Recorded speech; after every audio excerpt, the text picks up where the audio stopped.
جب جمعہ کے دن نماز کے لیے آذان دی جائے تو اللہ کے ذکر اور نماز کی طرف دوڑو. اس وقت کاروبار چھوڑ دو.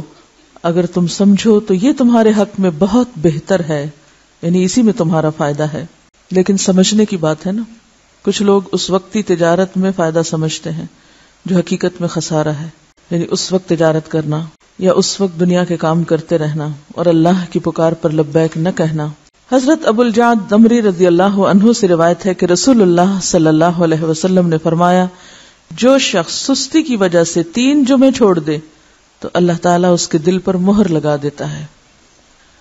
آپ صلی اللہ علیہ وسلم نے فرمایا، لوگ جمعہ چھوڑنے سے باز آ جائیں ورنہ اللہ تعالیٰ ان کے دلوں پر مہر لگا دے گا، پھر وہ غافل ہو جائیں گے. تو اس سے پتہ چلتا ہے کہ جب انسان ایک نافرمانی کرتا ہے اور اس کے بعد توبہ نہیں کرتا اور پھر دوبارہ وہی کام کرتا ہے اور پھر سے 12 وہی کام کرتا ہے تو پھر وہ اللہ کی رحمت سے دور ہونے لگتا ہے اور ایسا بے حس ہوتا ہے کہ نیکی کا شوق بھی اور گناہوں پر کسی قسم کی فکر اور پریشانی سب ختم ہو کر رہ جاتا ہے. حضرت ابن مسعود سے روایت ہے کہ رسول اللہ صلی اللہ علیہ وسلم نے ان لوگوں کے گھروں کو جو جمعہ سے پیچھے رہ جاتے ہیں جلا دینے کا قصد کیا، یعنی یہ ارادہ کیا کہ ان کے گھر ہی جلا دیے جائیں. جمعہ کا چھوڑنا بہت بڑا گناہ ہے، اس پر شدید وعید ہے، لہذا ہر مسلمان پر جمعہ پڑھنا فرض ہے. اس میں ہرگز سستی نہیں کرنی چاہیے. جب خطیب ممبر پر چڑھے اور اذان ہو جائے تو سارے کاروبار حرام ہو جاتے ہیں. جمعہ کے متفرق مسائل. نمبر 1، رسول اللہ صلی اللہ علیہ وسلم نے فرمایا، جس کا اللہ اور آخرت کے دن پر ایمان ہے اس پر جمعہ فرض ہے.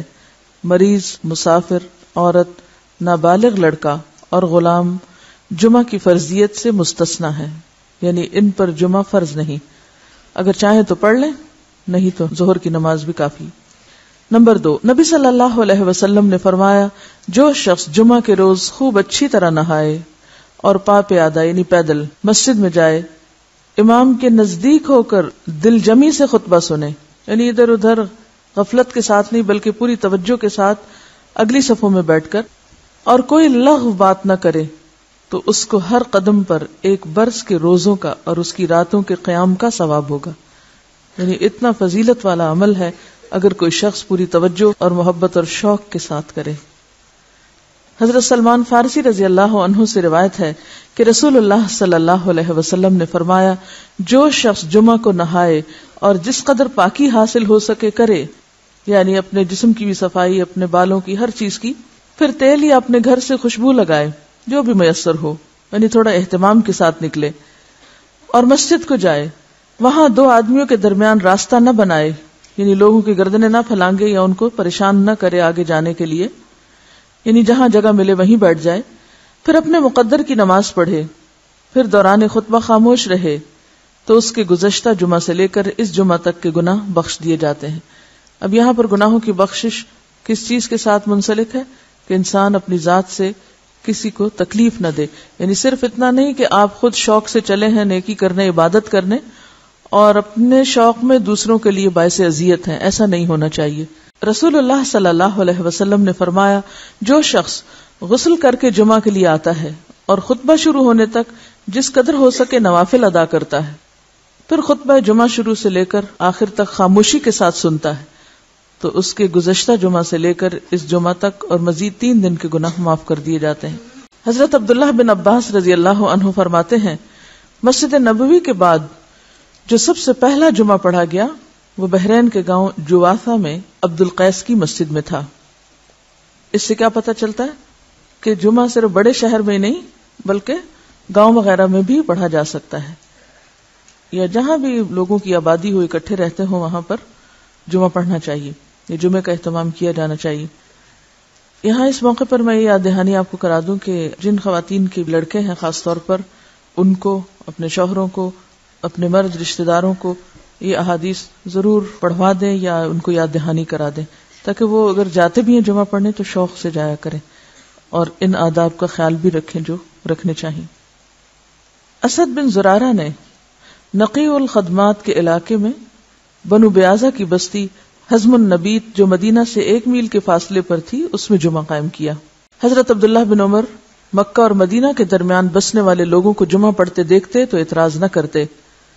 نمبر 4، حنین کے دن بارش ہو رہی تھی تو رسول اللہ صلی اللہ علیہ وسلم نے اپنے منادی کو حکم دیا، آج اپنی اپنی قیام گاہوں میں نماز پڑھنے کا اعلان کر دو، اور وہ جمعہ کا دن تھا۔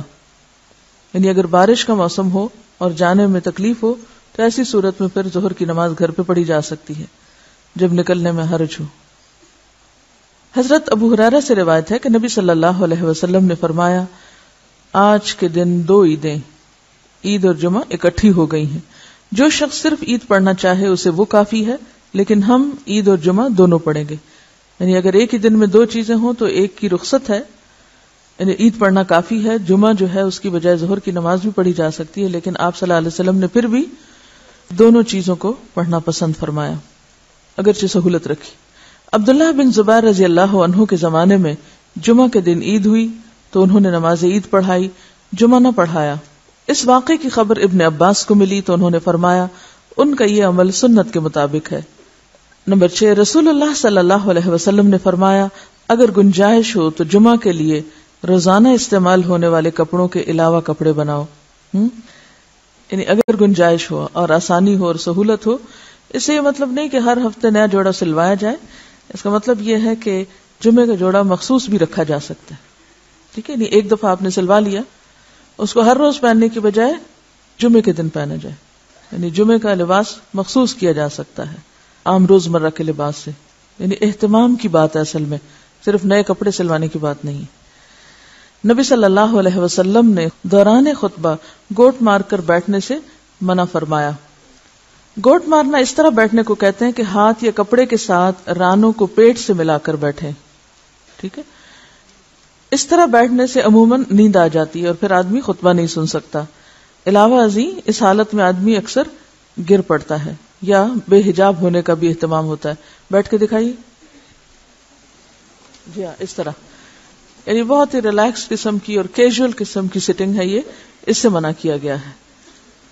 نمبر 8، جابر بن سمرہ رضی اللہ عنہ سے روایت ہے کہ رسول اللہ صلی اللہ علیہ وسلم کھڑے ہو کر خطبہ دیتے اور 2 خطبوں کے درمیان بیٹھتے۔ جو شخص یہ کہے کہ آپ بیٹھ کر خطبہ دیتے تھے اس نے غلط بیانی کی۔ حضرت کعب بن عجرہ سے روایت ہے کہ وہ مسجد میں داخل ہوئے اور عبد الرحمن ابن ام الحکم بیٹھے ہوئے خطبہ دے رہے تھے۔ کعب نے کہا، اس خبیث کی طرف دیکھو، بیٹھے ہوئے خطبہ دیتا ہے، حالانکہ اللہ تعالیٰ فرماتے ہیں، وَإِذَا رَأَوْا تِجَارَةً أَوْ لَهْوًا انفضوا إِلَيْهَا وَتَرَكُوكَ قَائِمًا، اور جب یہ لوگ کوئی سودا بکتا دیکھتے ہیں یا کوئی تماشا دیکھتے ہیں تو اس کی طرف بھاگ اٹھتے ہیں اور آپ کو خطبے میں کھڑا ہی چھوڑ دیتے ہیں۔ یعنی قرآن پاک سے یہ بات پتہ چلتی ہے کہ خطبہ کھڑے ہو کر دینا چاہیے۔ اب یہاں پر آپ سوچ رہے ہوں کہ بہت سخت لفظ استعمال کیا اور شاید ان کے پیچھے یا چھپ کے یا غیبت کے طور پہ کیا، تو اصل بات یہ ہے کہ صحابہ کرام کے اندر آپ نے ایک چیز دیکھی ہوگی کہ وہ سنت کے خلاف کوئی چیز برداشت نہیں کرتے تھے، کیونکہ وہ اللہ کے رسول صلی اللہ علیہ وسلم کو اپنی ذات، اپنی اولاد، اپنے والدین، اپنی ہر چیز سے زیادہ محبوب رکھتے تھے اور آپ کی باتوں کو بھی اسی طرح اہمیت دیتے تھے، لہٰذا کہیں وہ کوئی چیز آپ کی سنت کے خلاف ہوتے دیکھتے تو وہ ان کے لیے بہت ہی سخت ہوتی اور اسی لیے سخت الفاظ بھی استعمال کر جاتے۔ تو بات یہ کہ اسی کا نام من احب للہ و ابغض للہ ہے، و آتا للہ و منع للہ۔ جب ہم دین میں محبت کی بات کرتے ہیں تو ہم سمجھتے ہیں کہ محبت پھر جائز ناجائز ہر بات پہ محبت، یہ بات غلط ہے۔ ٹھیک ہے، درست چیز کو اپریشیٹ کیا جائے اور جو غلط بات ہے اس کو غلط بتایا جائے، اور غلطی جتنی زیادہ بڑی ہو اس کے لیے اتنا ہی فرم ہونا چاہیے، اس کے لیے پھر ڈھیلا ڈھالا رویہ نہیں اختیار کرنا چاہیے، جبکہ بات پوری طرح دوسروں کو بتائی بھی جا چکی ہو۔ لیکن ایک بات یاد رکھیے کہ صحابہ کرام کا جو باہم تعلق یا واسطہ تھا، ان کی جو تربیت جس ڈھنگ پر ہوئی تھی، وہاں ذات اور انا اور میں اور شخصیت پرستی جیسی چیزیں نہیں تھی، وہاں محبت بھی اللہ کے لیے تھی اور بغض بھی اللہ کے لیے تھا، اور اس کے ساتھ ساتھ وہ کسی چیز کو اپنی ذاتی وقار کا مسئلہ نہیں بناتے تھے، اس کو پرسنلی نہیں لیتے تھے۔ ہم کوئی چیز نہ بھی ہو تو اس کو پرسنل بنا لیتے ہیں، یعنی کوئی شخص کسی سے کچھ کہہ رہا ہو تو ہم اس کو اپنے خلاف لے لیتے ہیں، اور اپنی ذات کے بارے میں ہمیشہ بہت ہی سمپیتھیٹک اور بہت سینسٹیو اور بہت کانشیس اور بہت مہربان رہتے ہیں. اٹھتے بیٹھتے چلتے پھرتے تکلیفوں کا ذکر بھی کرتے رہتے ہیں. کبھی ہمیں یہ بھی سوچنا چاہیے کہ جب ہم بہت زیادہ تکلیفوں کا ذکر کرتے ہیں تو کہیں ہم اللہ تعالیٰ کا شکوہ تو نہیں کر رہے ہوتے. تھوڑی دیر کے لیے سوچیں, یہ مسئلہ وہ مسئلہ, یہ پریشانی وہ پریشانی, یہ بیماری وہ بیماری, یہ تکلیف وہ تکلیف. یعنی تھوڑی دیر کے لیے اس بات پر اگر غور کریں کہ اگر ہر وقت ہماری زبان سے شکوے شکایات ہی نکلتے رہیں تو ہمیں کیا معلوم نہیں کہ ہر نقصان, ہر تکلیف, ہر بیماری اللہ کے اذن سے ہی آتی, اور ہر چیز اسی کے ہاتھ میں. وہ جب چاہے اللہم لا مانع لما آتیت ولا معطی لما منعت ولا ينفع ذا الجد منک الجد. یعنی اگرچہ تکلیف یا بیماری یا دکھ کے اظہار کرنے میں کوئی گناہ کی بات نہیں ہے, لیکن اللہ سے محبت کے ادب کے خلاف ہے. جس سے آپ محبت کرتے ہیں آپ اس کی شکایتیں راہ چلتے تھوڑی کرتے رہتے ہیں, کہ کرتے ہیں؟ ہاں, سمجھ رہے ہیں میں کیا کہہ رہی ہوں؟ اس شخص سے آپ نے کیا سبق سیکھا جس کا صدقہ کسی ایسے شخص کو چلا گیا کہ جو مستحق نہیں تھا, اور وہ دل میں تکلیف میں بھی تھا, پریشان بھی تھا, تو کیا کہا؟ اللہم لک الحمد. ہم یہ اخلاق اور ادب نہیں سیکھ سکتے؟ ہاں سیکھ سکتے ہیں. مثلا ایک ڈاکٹر کے پاس جا کے بتانا کہ میں بیمار ہوں, اس میں کوئی برائی نہیں, لیکن ہر انسان کو بتانا میں بیمار ہوں, یہ اللہ کی محبت کے ادب کے خلاف ہے. ابراہیم علیہ السلام جو اللہ کے دوست تھے, وہ کیا کیا کرتے تھے, کیا کہتے تھے؟ فَإِنَّهُمْ عَدُوٌّ لِّي إِلَّا رَبَّ الْعَالَمِينَ الَّذِي خَلَقَنِي فَهُوَ يَهْدِينِي وَالَّذِي هُوَ يُطْعِمُنِي وَيَسْقِينِي وَإِذَا مَرِضْتُ فَهُوَ يَشْفِينِي وَالَّذِي يُمِيتُنِي ثُمَّ يُحْيِينِي وَالَّذِي أَطْمَعُ أَن يَغْفِرَ لِي خَطِيئَتِي يَوْمَ الدِّينِ رَبِّ هَبْ لِي حُكْمًا وَأَلْحِقْنِي بِالصَّالِحِينَ وَاجْعَل لِّي لِسَانَ صِدْقٍ فِي الْآخِرِينَ وَاجْعَلْنِي مِن وَرَثَةِ جَنَّةِ النَّعِيمِ. کیا سرگوشی ہے نا اپنے رب سے, کیسے نعمتوں کا اقرار ہے, کیسے محبت اور شکر کا اظہار ہے. اب سوچتے ہو کہ پڑھاتے پڑھاتے پتہ نہیں کہاں چلی جاتی ہیں اور کسی اور ہی irrelevant بات کے اوپر شامت لے آتی ہیں روز. دیکھیے, ایک ہے عام سطح پہ جینا اور ایک ہے مقربین کی سطح پہ جینا. تو ہم معلوم نہیں کہاں ہیں, لیکن مقربین کے رستے پہ چلنا تو چاہیے نا, کہ نہیں؟ اتنی دعائیں